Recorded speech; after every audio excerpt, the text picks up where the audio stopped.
Bueno, pues bienvenidos al Museo del Prado y a este ciclo que estamos dedicando al hilo de la exposición Otro Renacimiento, que hemos titulado El regreso de las águilas y que estaríamos hoy en la segunda edición de esta colección de conferencias que iniciaba el otro día el doctor Carbonell hablando de Bartolomé Ordóñez. Y, naturalmente, después de Bartolomé Ordóñez va Diego de Siloé, porque de alguna forma son dos figuras muy ligadas desde el punto de vista artístico en el mundo italiano, ¿no? En ese mundo que estamos recreando en la exposición y en ese arte de ida y vuelta entre Nápoles y España. Y para hablarnos de Diego de Siloé, tenemos hoy aquí con nosotros al profesor de la Universidad de Valladolid, Luis Vasallo, que es una persona que ha dedicado muchos de sus desvelos investigadores al mundo del Renacimiento y al mundo de la escultura, especialmente del Renacimiento español. Ha publicado diferentes monografías, muchas de ellas de gran interés, sobre artistas como Juan de Ancheta, sobre artistas como los pertenecientes a esa llamada Escuela de Toro, que estaban trabajando a principios del siglo XVII y a finales del XVI, en esas coordenadas, en ese foco que parece un foco secundario, pero que realmente ha sido un foco muy interesante. Y Luis Vasallo es una persona muy concienzuda a la hora de trabajar y, sobre todo, una persona que se documenta muy bien a la hora de trabajar y, por lo tanto, es alguien que frecuenta los archivos siguiendo una costumbre que, desgraciadamente, a lo mejor ya no es tan habitual, ¿no? Frecuenta mucho los archivos y, además, le saca mucho rendimiento a los archivos después de mover muchos documentos y después de estudiarlos con mucha minuciosidad. Y precisamente a partir del encargo de esta conferencia, y no fue un encargo aleatorio ni mucho menos, porque él ha publicado algunas cosas sobre Diego de Siloé, quizás las últimas cosas que se han publicado sobre Diego de Siloé en España más interesantes y más innovadoras y más de puesta a punto de la figura del artista.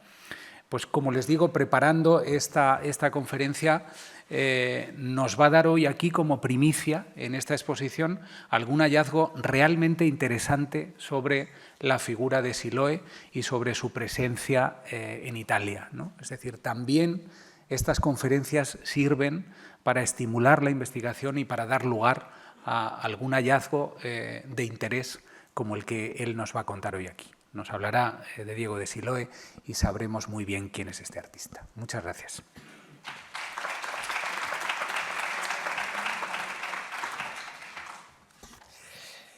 Pues buenas tardes y muchas gracias, Manuel, por la presentación.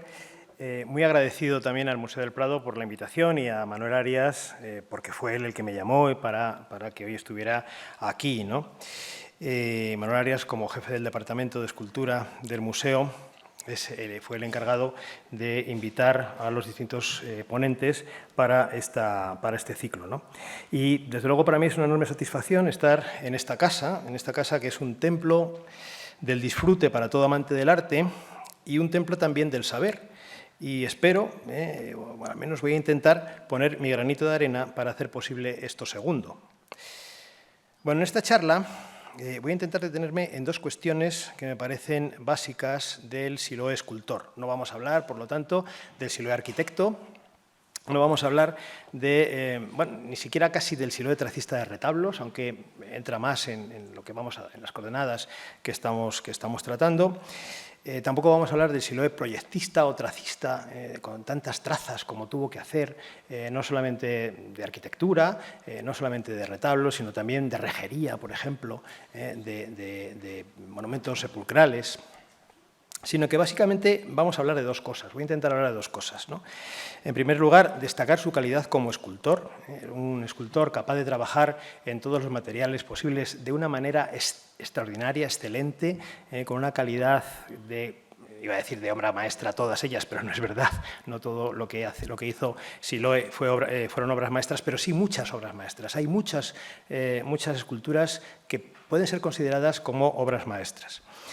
Un escultor abierto a todas las influencias, abierto a las influencias propias, a las influencias familiares o a las influencias locales, burgalesas o españolas, pero por supuesto también abierto, como si fuera una esponja. Alguien ha dicho que Siloé y Ordóñez eran como esponjas, que todo lo asimilaban, todo lo asumían, abierto a las novedades italianas, al clasicismo que se estaba dando en Italia en los años primeros del siglo XVI, ¿no? Abierto, además, bueno, principalmente a Miguel Ángel, a Leonardo, a Rafael. Y, en segundo lugar, quería también intentar matizar algo que la historiografía española repite constantemente, ¿no?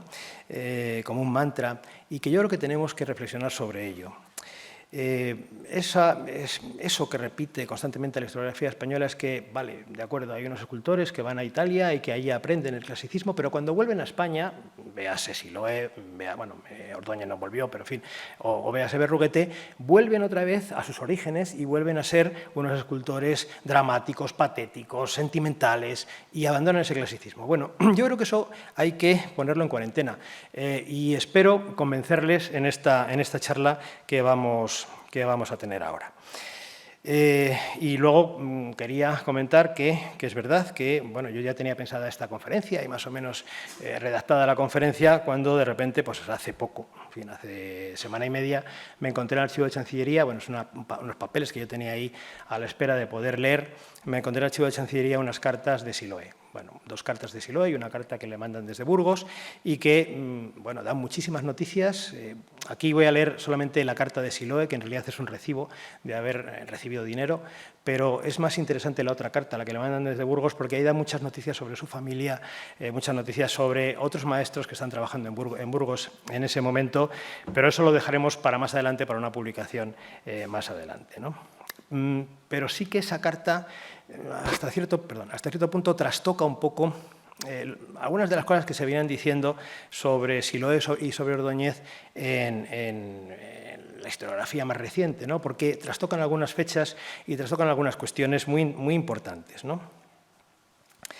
Bien, ¿de dónde surge Diego de Siloé? Pues todos lo conocemos. Diego de Siloé es hijo de Gil de Siloé, por lo tanto, él nace en un ambiente artístico, en el seno de una familia dedicada a la escultura, además, con un Gil de Siloé que era el principal escultor de finales del siglo XV en Castilla, en Burgos, por supuesto, o en la zona norte de Castilla, requerido por los reyes, requerido por los principales comitentes, por ejemplo, Fray Alonso de Burgos, le solicita para realizar la fachada del Colegio de San Gregorio y, por lo tanto, en ese taller él tuvo que dar los primeros pasos. Bueno, a ver, la verdad es que no sabemos cuándo muere Gil de Siloé. Sabemos cuándo nace, más o menos, Diego de Siloé. Siloé nace hacia 1488, pero no sabemos cuándo muere Gil, su padre. Sabemos que muere entre 1501 y 1505, en esa horquilla del primer lustro del siglo XVI. Pero no es lo mismo para un joven, casi niño, que ha nacido en el 88, que su padre artista muera en el 1 a que muera en el 5. No tiene nada que ver. Si ha muerto en el 1, el chaval tiene 13 años. Si ha muerto en el 5, el chaval tiene 17 años o 18 años. 17 años. Y no tiene nada que ver esto. Es decir, que si ha muerto en el 5, él se ha formado como aprendiz y ya casi como oficial en la casa de su padre, pero si Gil ha muerto en el 1, el chaval tiene 13 años y, por lo tanto, lo único que ha aprendido son los primeros rudimentos del oficio, ¿no? Lamentablemente no podemos decirlo todavía cuando muere Gil de Siloé, pero hay una cosa que a mí me llama la atención y es que el taller de Gil de Siloé desaparece, o al menos se nos va de entre las manos. Quiero decir, cuando moría el maestro, normalmente dejaba una serie de obras sin terminar y por lo tanto, era su viuda o su hijo mayor o sus hijos mayores los que podían seguir ese taller y terminaban esas obras que estaban a medias. Eso ocurrió con Pedro Berruguete. Cuando viene Pedro Berruguete, Alonso, su viuda y Alonso se encargan de las últimas obras y encargan a distintos artistas, a distintos pintores que hagan las últimas obras. Pero en el caso de Gil eso no ocurre. Por lo tanto, es posible que muriera en el 1 y que claro, un chaval como Diego de 13 años no fuera capaz de continuar y de terminar las obras pendientes, ¿no? Pero, en fin, sea como fuere, el caso es que la primera noticia que tenemos de Diego de Siloé es de 1505, cuando entra en el taller de Felipe Bigarny, para ayudarle a realizar el coro de la Catedral de Burgos, que es este que tenemos aquí en imagen. El coro de la Catedral de Burgos es una obra impresionante, llena de imaginería, llena de talla. Tiene 3 órdenes, tiene 2 órdenes de sillas, más los relieves y los bultos redondos que aparecen en la parte superior, que aparecen en el baldaquino, ¿no? Entonces, el problema es que esta obra sufrió numerosos contratiempos, tuvo cambios de ubicación, porque primero estaba colocado en el presbiterio y luego se fue cambiando hacia la nave, y además se le cayó encima el cimborrio de Juan de Colonia, en fin, y tuvo que volverse a rehacer una parte de ella, en fin, tuvo muchos avatares y no sabemos muy bien qué es lo que se hace en ese momento, o bueno, qué es lo que hacen Diego de Siloé, y ya introduzco una novedad que ofrece la carta, Diego de Siloé y Bartolomé Ordóñez, porque los dos están trabajando con Felipe Bigarny en el coro de la catedral. Luego lo comentaremos. Sabemos que Siloé está trabajando en el coro porque hay un pleito de 1508, sentenciado en el 9, que dice, un pleito en el que Felipe Bigarny pretende, bueno, Siloé le exige a Felipe Bigarny el pago de su trabajo en el taller para realizar parte del coro, y Felipe Bigarny, en fin, en contraprestación, le exige un cierto dinero por la enseñanza que él le había hecho en el taller, ¿no? Yo creo que cuando él entra en 1505 en el taller de Bigarny tenía ya sus 17 años y, por lo tanto, él no entra como un aprendiz al uso. Es decir, los contratos de aprendizaje estaban muy bien estipulados y muy marcados. Se entraba con 13 o 14 años, se entraba durante 4 o 5 años. Durante los primeros años el aprendiz iba aprendiendo el oficio y el maestro, por lo tanto, perdía dinero con él en esos primeros años, pero al finalizar la etapa de formación, en el último año, los 2 últimos años, era cuando el maestro se resarcía de esa inversión hecha y lo utilizaba ese aprendiz como si fuera un oficial sin pagarle, porque para eso lo tenía en su casa, lo estaba manteniendo, le había enseñado el oficio, etcétera, ¿no?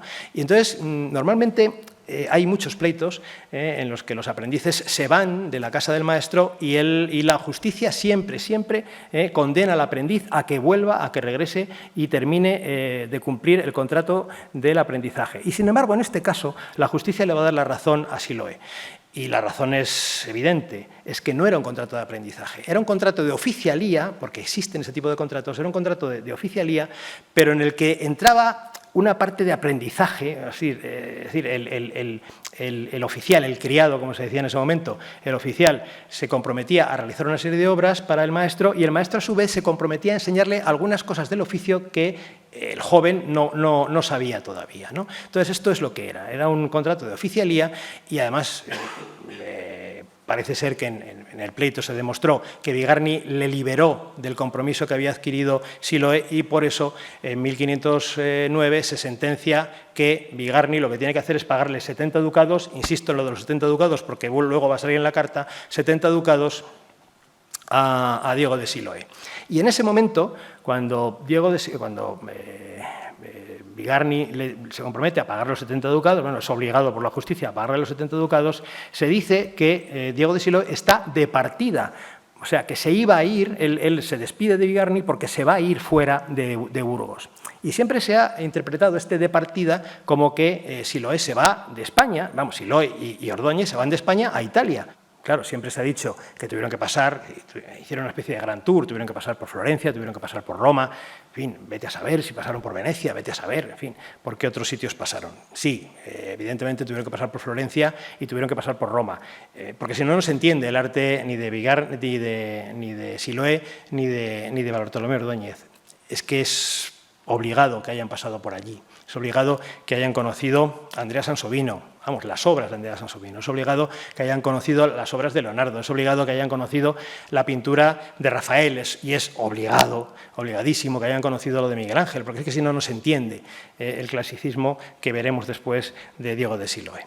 Y además ahora recuerdo una cita de Manuel Arias, hablando de Berruguete, cuando en el 12 Miguel Ángel escribe una carta a su padre preguntando, porque hay alguien que le pregunta por Alonso Berruguete. Siempre se ha dicho que podía ser Machuca, que Machuca estuviera en Roma en ese momento, en el 12. Bueno, pues es que también estaban estos en Roma, quizás, ¿no? Podían haber sido cualquiera de ellos, porque tenían que tener relación, como luego veremos al analizar las obras, tenían que tener relación con Miguel Ángel. Esto lo han tenido que ver, proyectar, trazar, modelar o esculpir, porque si no, no se entiende el San Sebastián de la Capilla Caracciolo. Bien, entre el 12 y el 14, ellos están, en fin, Florencia, Roma, y a partir del 14, desde el 14 hasta el 17, van a estar en Nápoles. ¿Por qué sabemos que están en Nápoles?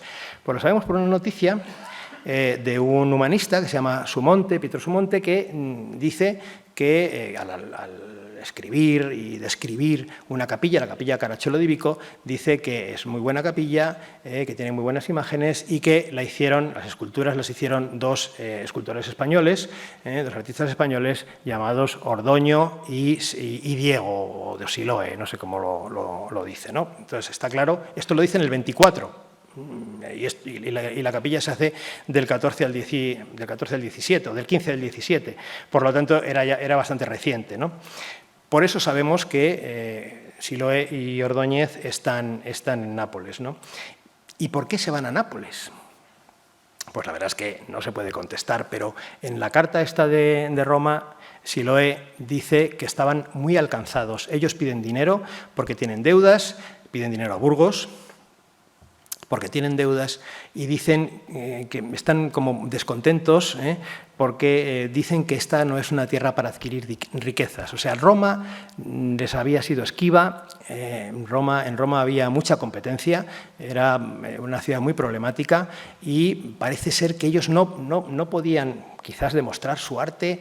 Pero claro, si ellos han estado 2 años, en fin, viajando y haciendo y trabajando, porque estos son oficiales de escultura, estos trabajan, o sea, estos no son, se ha dicho que está muy bien traído, que esto era como una especie de estancia de Erasmus, ¿no? Sí, está muy bien traído lo de la estancia de Erasmus, porque ellos iban a aprender fundamentalmente, pero ellos tenían que vivir, y para poder vivir tenían que trabajar, y además para aprender tienes que trabajar.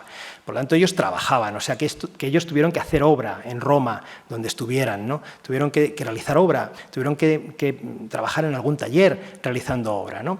Y no les fue bien, no parece que les fuera bien, y quizás pensaron, o quizás les llamaron, no sé, que en Nápoles, que era territorio, en fin, de la monarquía hispánica, pudieran prosperar más. En Nápoles, ya digo, era territorio de la monarquía hispánica, de la corona aragonesa, y en Nápoles dominaba la escultura, el terreno de la escultura, Andrea Ferrucci. Andrea Ferrucci, que ha sido estudiado por Riccardo Naldi, era un escultor en realidad toscano, pero que estará siempre a caballo entre la Toscana, era un escultor de Fiesole, estará siempre a caballo entre la Toscana y Nápoles. Y será el que introduzca las obras de mármol, que pronto llenarán y además van a caracterizar la ciudad de Nápoles. Nápoles está repleta de retablos, de altares, de obras de mármol, ¿no? Es más, con Andrea Ferrucci trabaja alguien, un maestro, el maestro de la capilla Pignatelli, que se ha identificado con Diego de Siloe. Esto, en fin, es una atribución que actualmente está aceptada por la mayoría de la crítica, aunque es verdad que hay algunas notas estilísticas de algunas de las figuras que chirrían un poco con la obra que conocemos de Diego de Siloe. Y además es que estas figuras son en torno a 1514, pero hemos visto que en 1514 ellos estaban todavía en Roma, con lo cual a veces, bueno, pues no lo sé hasta qué punto es posible identificar a este maestro de la capilla Pignatelli con Diego de Siloe, ¿no? Pero en fin, en eso no vamos a entrar ahora. Lo que no sé explicar, y no tenemos ningún dato que nos lo permita, es por qué les encargan esta obra magna. La capilla Caracciolo di Vico es una de las mejores capillas que se hace en Nápoles a principios del siglo XVI. Caracciolo di Vico, Galeaccio Caracciolo, era uno de los personajes más, de los políticos, de los nobles, más potentes, más implicados con la monarquía aragonesa del momento, y producto de lo cual fue su ascenso social, que va a dar lugar a la creación de esta capilla, ¿no? Es una capilla muy clasicista, una capilla que bebe en las fuentes romanas de Bramante, de Giuliano da Sangallo, una capilla que se ha atribuido, hay un debate enorme sobre su arquitecto, desde, en fin, se ha atribuido a Siloé, a Ordóñez y a otros muchos arquitectos del entorno napolitano. Pero no vamos a entrar en eso, sino que vamos a estudiar la escultura y fundamentalmente la escultura que hace Siloé.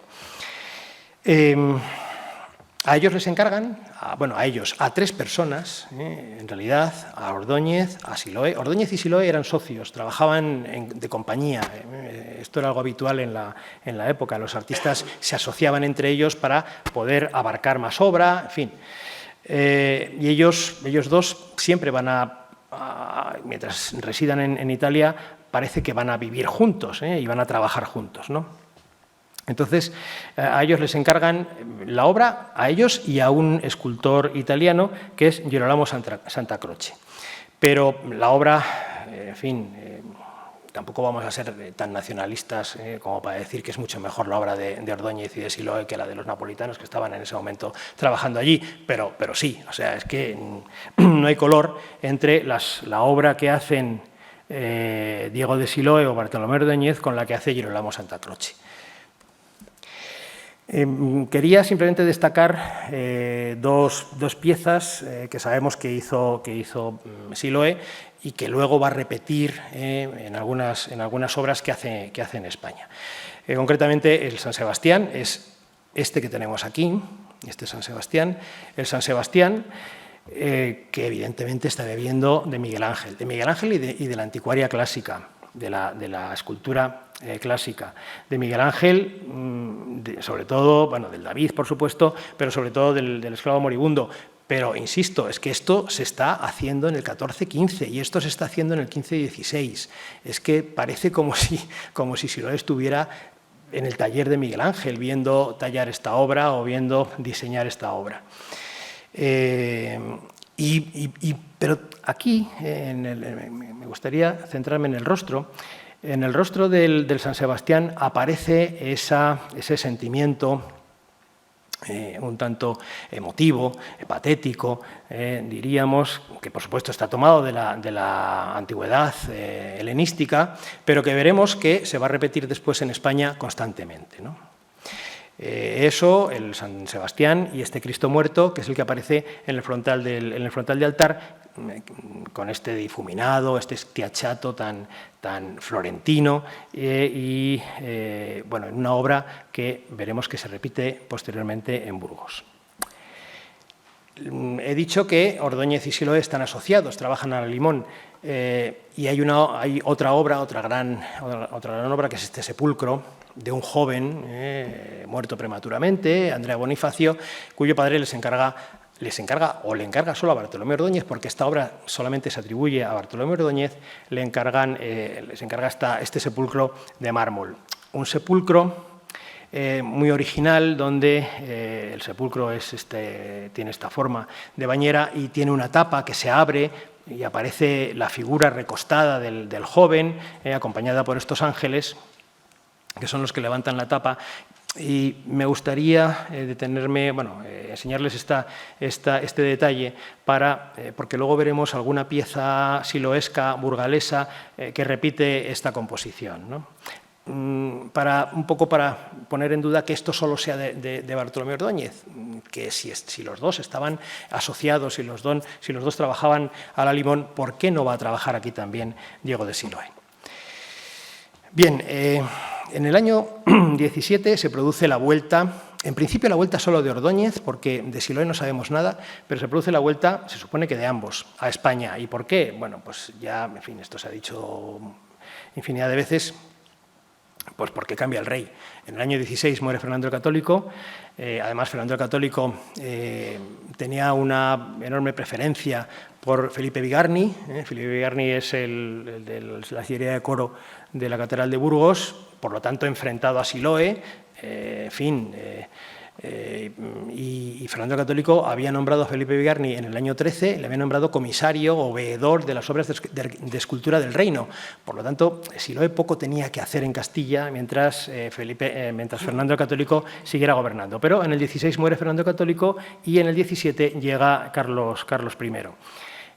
Hace el periplo para ser jurado por las Cortes de los distintos reinos, primero en Valladolid, en el 17, luego en el 18 Zaragoza, y en el 19 va a Cataluña y después tiene que haber bajado hasta Valencia, pero finalmente no puede hacerlo porque muere su abuelo, Maximiliano de Austria, y tiene que ser coronado rey de romanos y por eso tiene que partir de España, ¿no?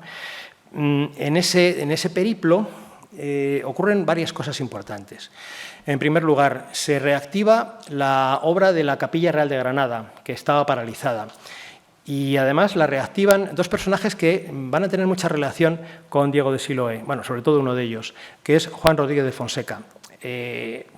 Fue su hermano Antonio de Fonseca uno de los encargados de la reactivación del amueblamiento de la Capilla Real de Granada, porque él fue testamentario de la reina y porque era contador mayor, es decir, era el ministro de Hacienda el que llevaba los dineros, por lo tanto el que tenía que pagar, el que tenía capacidad para hacer los pagos para amueblar la capilla. Entonces, en Zaragoza, a finales del 18, a finales de 1518, se encarga el sepulcro de Juan la Loca y Felipe el Hermoso, se encarga a Fancelli, lo que pasa es que Fancelli va a morir inmediatamente, y se encarga el retablo mayor de la Capilla Real a Felipe Bigarny. Y eso va a provocar que Felipe Bigarny esté fuera de Burgos pues 2 o 3 años, entre 19, 20, 21, esté fuera de Burgos. Por lo tanto, Burgos queda liberado de Felipe Bigarny, ¿no? Luego, eso ocurrió en Zaragoza. Luego la corte se traslada a Barcelona y en Barcelona resulta que estaba Bartolomé Ordóñez terminando el coro de la Catedral de Barcelona, porque allí se iba a tener el capítulo de la Orden del Toisón. Y no está muy claro el por qué el Cabildo de Barcelona le encarga a Ordóñez, no se ha podido explicar convenientemente este llamamiento del Cabildo de Barcelona a Bartolomé Ordóñez, pero el caso es que Bartolomé Ordóñez, el compañero de Siloe, y solo aparece él en la documentación, el compañero de Siloe está en Barcelona desde el 17, el contrato es del 17, o sea, durante el 18 y el 19 está en Barcelona terminando el coro. Y además, en Barcelona es cuando, en fin, se le contrata, una vez que ha muerto Fancelli, se le contrata a él el sepulcro de Juana la Loca y Felipe el Hermoso, y seguramente, aunque de esto por supuesto no hay documentación, pero seguramente en ese momento es cuando Juan Rodríguez de Fonseca, obispo de Burgos, se encuentra con Siloe y le dice, en fin, ¿por qué no te vienes a Burgos? Bigarny ya no va a estar en Burgos, yo te puedo proteger en Burgos, te puedo incluso encargar la escalera dorada en Burgos. El caso es que en 1519, en el verano de 1519, de repente, Diego de Siloe aparece en Burgos contratando el sepulcro del obispo Luis de Acuña. Bueno, este es Juan Rodríguez de Fonseca, en la pintura del trascoro de la Catedral de Palencia, y esta es la escalera dorada de todos conocida, que no vamos a entrar en ella. Este es el sepulcro de Luis de Acuña, que es la primera obra que contrata Diego de Siloe en Burgos, ¿no? Cuando llega a Burgos a mediados del 19. Claro, en fin, un escultor recién llegado a Burgos, desconocido hasta cierto punto, porque él es burgalés, era el hijo de Gil, tenía un hermano en Burgos, un hermano pintor que se llamaba Juan, un poco más pequeño que él, unos 4 o 5 años más pequeño que él, en fin, no era un desconocido en Burgos, por supuesto, pero bueno, acaba de llegar y ya se le encarga, lo primero que se le encarga es el sepulcro de un obispo, ¿no? El sepulcro de Luis de Acuña. Tampoco voy a entrar en la forma del sepulcro y en las relaciones estilísticas que tiene el sepulcro con la tumba de Sisto IV de Polaiolo, que ya glosó María José Redondo en varios de sus estudios, ¿no? Inmediatamente también se le encarga el retablo de Santa Ana, en esa misma capilla de Luis de Acuña, se le encarga el retablo de Santa Ana, que es el único retablo que yo sepa que se hace de piedra, seguramente por esa reminiscencia napolitana o italiana, que se hace en piedra y no se hace en madera. Son las figuras principales, sí que son en madera, pero todo el retablo, la composición del retablo, que además, como ya dijo Boeci en su momento, está siguiendo claramente esta traza del altar Corbinelli, ¿no?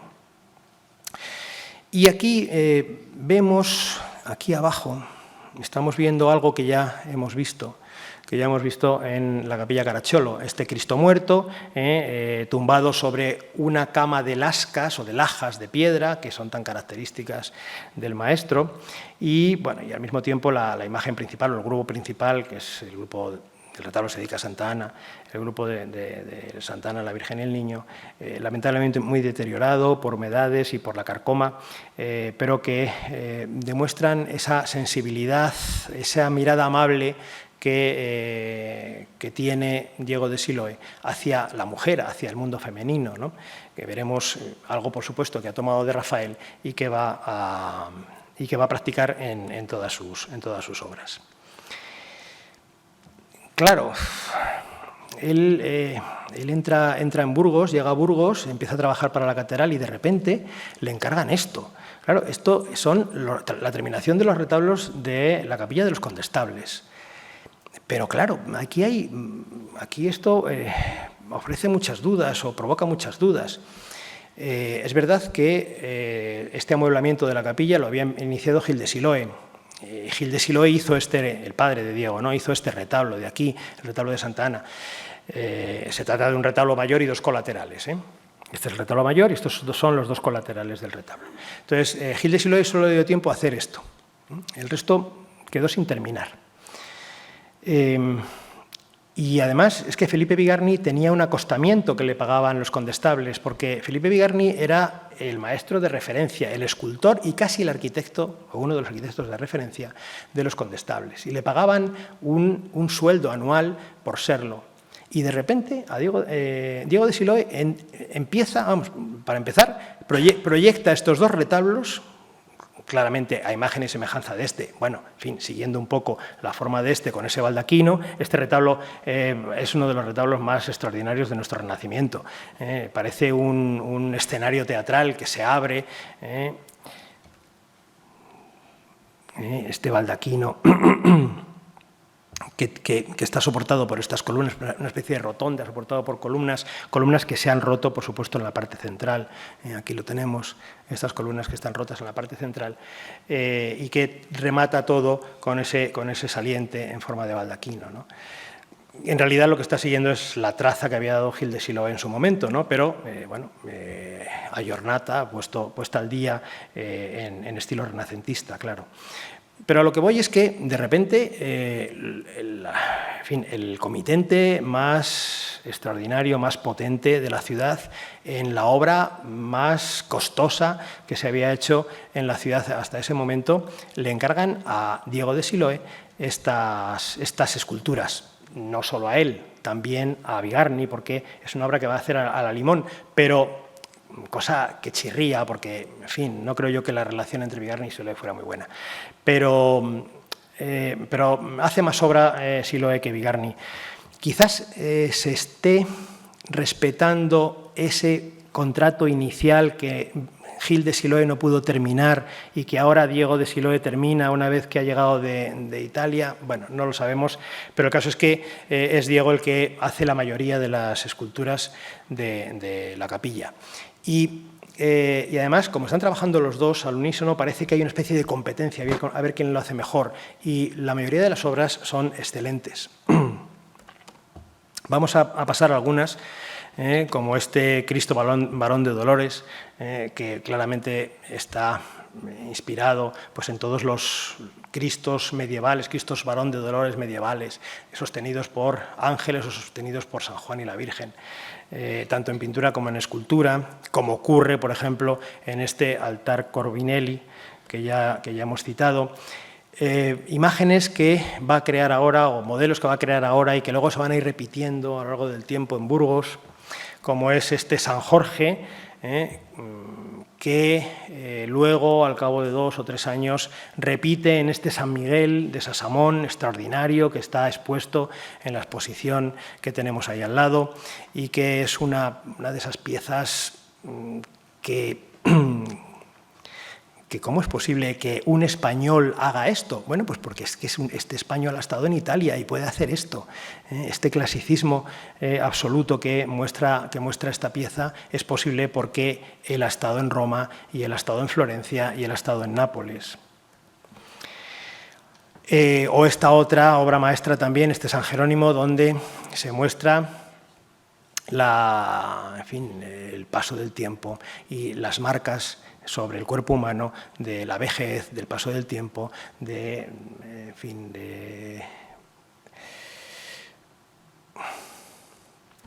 o esa mirada amable hacia la feminidad, hacia la mujer, que muestra en algunas de las esculturas del retablo de Santa Ana, que está dedicado a las santas, ¿no? Como esta Magdalena,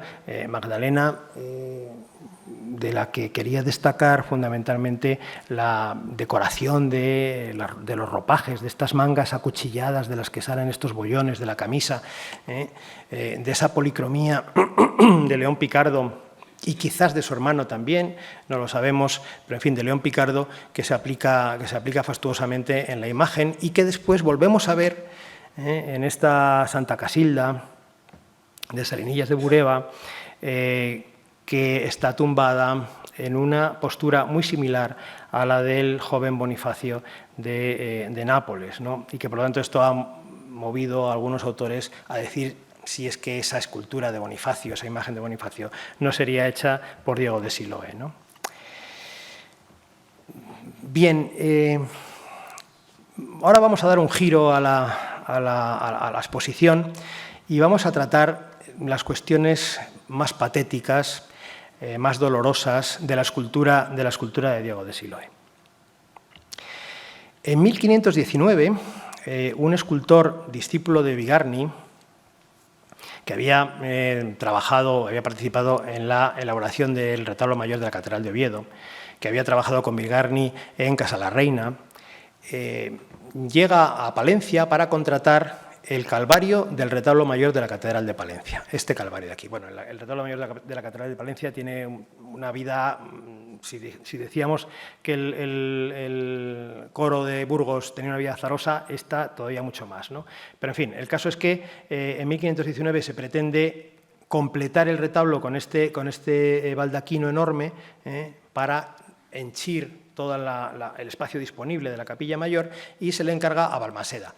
En realidad, lo más probable es que el obispo, que es el que hace el encargo, que es un burgalés, Juan Fernández de Velasco, de la familia de los Condestables, lo más normal es que pretendiera hacerle el encargo a Bigarny, pero es que Bigarny estaba en Granada. Por lo tanto, el disponible era Balmaseda, oficial de Bigarny, como ya he dicho. Entonces, se le encarga el retablo y Balmaseda lo va a hacer en Burgos. Y sabemos, porque tenemos toda la documentación, sabemos que el contrato se hace que el Calvario se hace en un año. En el año 19 se encarga a principios del 19 y se entrega a finales del 19. En 1519 se hace este Calvario. Pero si nos fijamos en el carácter doliente, patético de todo este Calvario, yo creo, o al menos a mí se me viene a la imaginación que el obispo burgalés lo que ha pretendido es hacer una imagen del Santo Cristo de Burgos. El Santo Cristo de Burgos era seguramente la imagen devocional más famosa de toda Castilla. En fin, es un Cristo patético del siglo XIV, pero muy particular. Es uno de esos Cristos de Nicodemo, como estudió en su día Felipe Pereda, que tiene multitud de postizos, pero algunos postizos tan realistas, tan naturalistas, que parece que el Cristo era en realidad, parecía que era una momia, que era un hombre, una figura humana muerta, ¿no? Porque el Cristo está articulado, Es decir, se le mueven los hombros, los brazos, los dedos, las rodillas, las piernas, la cabeza, se mueve y todas esas articulaciones se cubrían con cuero de vaca, ¿no? De tal forma que cuando uno apretaba esas zonas se hundía la piel, claro, y parecía una verdadera momia, ¿no? Y además de la llaga del pecho salía sangre porque había un artilugio para echar sangre. Esto ha sido recientemente estudiado por los restauradores que lo han restaurado y por María José Martínez, que también le ha dedicado un estudio y concretamente quería leer, a ver si lo encuentro, lo que se dice en el informe de restauración sobre aquí está, sobre este Cristo. Dice, las articulaciones estaban forradas de cuero. Y son las siguientes: las manos con los dedos y muñeca, los codos, los hombros, el cuello, las rodillas y los dedos de los pies. En la piel que conforma el cuello se practicaron unas costuras con hilo de cáñamo para asemejar los tendones. La piel de las manos y pies se coge a modo de guantes, colocándose en su interior las falanges de madera. En las manos, dentro de cada dedo, se ha introducido un alambre de hierro que sirve para colocar los dedos en una posición determinada. En el extremo de cada dedo se ha abierto en la piel el arranque para pegar unas uñas hechas de asta, curvadas mediante calor, que confieren a los dedos de manos y pies un aspecto muy naturalista. Una pequeña calabaza que por medio de un conducto se comunica con la abertura exterior de la llaga del costado derecho, a través de esa llaga, a través de un conducto metálico, con dicha calabaza que se sellaba con resina, salía la sangre cuando se accionaba ese artilugio, ¿no? Este Cristo era tan famoso que los más grandes magnates de la Baja Edad Media le regalaban algunos objetos al Cristo. Por ejemplo, sabemos que Pedro Girón, el hermano del marqués de Villena, le regaló unas espinas de oro para colocar en la corona postiza que tenía el Cristo. El tema de las espinas es muy importante y recurrente a lo largo de la historia del arte. Espinas que ya estas, por supuesto, ya no son de oro, ya no se conservan, por supuesto, pero tenían que ser unas espinas muy grandes, muy lacerantes, que quizás traspasaran la piel del Cristo, que quizás se acercaran al ojo, como es habitual tanto en la Edad Media como en el Renacimiento, como en el Barroco. No hay más que recordar las cosas de Pedro de Mena, de algunos de sus Cristos, ¿no? Bueno, si nos fijamos en este Cristo, que es el Cristo de la Catedral de Palencia, el que hace Balmaseda, repite esa corona de espinas, con esas enormes espinas que traspasan la piel, pero sobre todo, bueno, aquí vemos más coronas de espinas postizas con esas enormes espinas metálicas en el Cristo de la Cartuja de Miraflores de Gil de Siloé, e incluso en un Cristo que se ha puesto en relación con Siloé, que está en las Huelgas. Este es el Cristo de Burgos, el Santo Cristo de Burgos. Pero volviendo al Cristo de Balmaseda, estos postizos, que en realidad estos son los cuajarones de sangre, los regueros de sangre que le salen de la herida de la mano, que en realidad están hechos con cuerdas untadas y pintadas de sangre, para reflejar de manera muy naturalista esos regueros.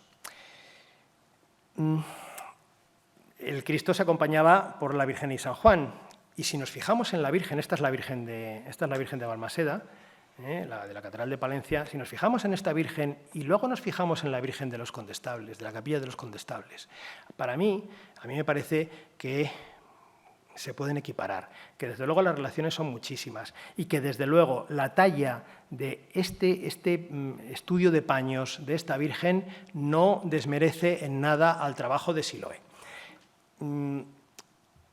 Y quiero decir que sabemos que Balmaseda trabajó junto con Siloé en los primeros años, en torno a 1522-23.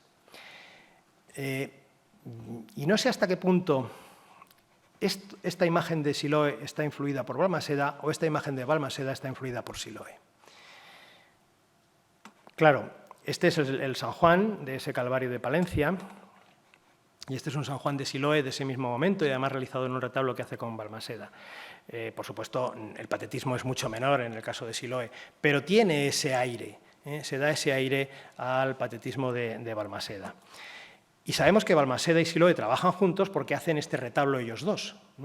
Este retablo está en Salamanca y sabemos que lo hacen entre los dos, sobre todo lo hace Siloé, que es el que hace más obra. Este retablo se había atribuido, al menos la traza de él, a Bigarny y siempre se había dicho que era de Siloé y de Bigarny, que los dos habían trabajado al unísono. En realidad, bueno, la traza sí puede ser de Bigarny porque es muy parecida a la de Palencia, a la del retablo de la Catedral de Palencia, pero desde luego las esculturas son de Siloé y de Balmaseda.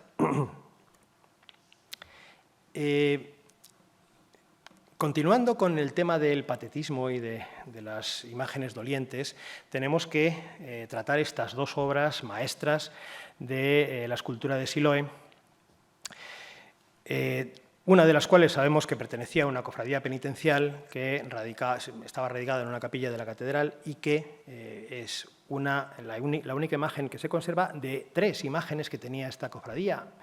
Al menos son las imágenes que han llegado documentalmente hasta nosotros, que eran un Cristo yacente y un Cristo crucificado. La única imagen que hemos conservado es este Cristo a la columna, ¿no? Y gemelo de este Cristo a la columna es este otro ecce homo de Dueñas, que representan esta imagen doliente de Cristo, doliente, con el cuerpo casi derrumbado por el dolor, por el tormento, lleno de llagas que ha colocado el policromador, llenando todo el cuerpo, con la cabeza agacha, admitiendo el dolor, asumiendo el tormento, pero al mismo tiempo con ese tratamiento de la anatomía, de la humanidad de Cristo tan clásico, tan clásico. En la propia Capilla de los Condestables, Siloé insiste en esta temática y tenemos un Cristo a la columna también y un Nazareno llevando la cruz. Son imágenes relativamente pequeñas, pero también de rostros muy dolientes, patéticos, con la corona de espinas ha desaparecido, lamentablemente, pero se mantiene la espina que traspasa la piel, ¿no? Que traspasa la frente y se acerca a los ojos. Y insisto en esto para llegar a una imagen controvertida que yo recientemente he puesto en relación con Diego de Siloé, que es el Cristo de las Injurias de la Catedral de Zamora. El Cristo de las Injurias de la Catedral de Zamora yo lo he relacionado con Juan Rodríguez de Fonseca. Juan Rodríguez de Fonseca, al que ya conocemos, obispo de Burgos, tenía en su casa, para su devoción particular, al menos un Cristo de Siloé, un Cristo pequeño de Siloé, que dejará a la capilla funeraria de los Fonseca en Coca. Pero tenía otro Cristo grande, lo dicen así, un Cristo grande, que utilizaba en los oficios de Semana Santa. Además sabemos que los Fonseca van a donar una serie de obras a los Jerónimos de Zamora y este Cristo, que ahora está en la Catedral de Zamora, en realidad proviene de los Jerónimos de Zamora. Bueno, el Cristo, desde mi punto de vista, semeja mucho a estos Cristos patéticos, en fin, a estos Cristos dolorosos, burgaleses del primer tercio del siglo XVI, con proliferación de postizos, como ocurre con la corona de espinas, con esas espinas tan grandes que además vuelven a traspasar la piel, y el paño de pureza, y la sangre y los azotes de la policromía. Pero, al mismo tiempo, mantiene ese clasicismo, esa anatomía hercúlea, esa anatomía miguelangelesca que define a este Cristo. En 1527 la corte llega a Burgos y aquí Diego de Siloé va a pegar un bandazo radical, ¿no? en su recorrido profesional y artístico. En el 27 la corte se instala en Burgos durante casi medio año, hasta mediados del 28, y ahí Diego de Siloé va a conocer, bueno, aparte de que el rey le va a encargar una obra en Granada, va a conocer a numerosos cortesanos. Entre ellos, pues, el que era presidente entonces de la Chancillería de Granada, luego obispo de Ávila, Rodrigo Mercado, que le va a encargar su sepulcro que realizará en la parroquial de Oñate. Pero también va a conocer al arzobispo de Toledo, Alonso de Fonseca, que le va a encargar el sepulcro de su padre, el patriarca de Alejandría, en el convento de las Úrsulas de Salamanca. Estas dos obras se hacen en torno a 1529-30, es decir, cuando Diego de Siloé está marchándose de Burgos, está a caballo porque va y viene entre Granada y Burgos.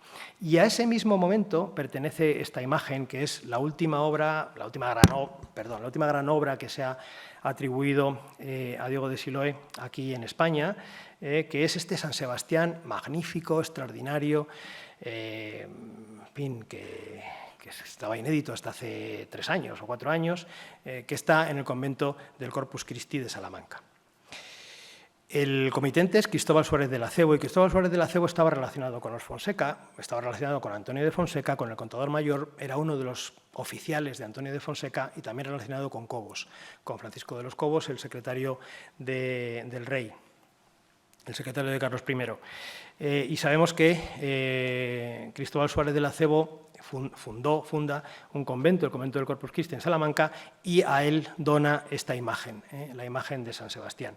Yo recuerdo que cuando a mí me pasó una fotografía de esta imagen un amigo, y yo estuve durante 15 días dándole vueltas de quién era esto, y al final dije, sí, es que esto es de Siloé. La imagen es de madera maciza de nogal, lo mismo que el Cristo anterior, de madera maciza de nogal, policromada, y sin un daño, sin una falta.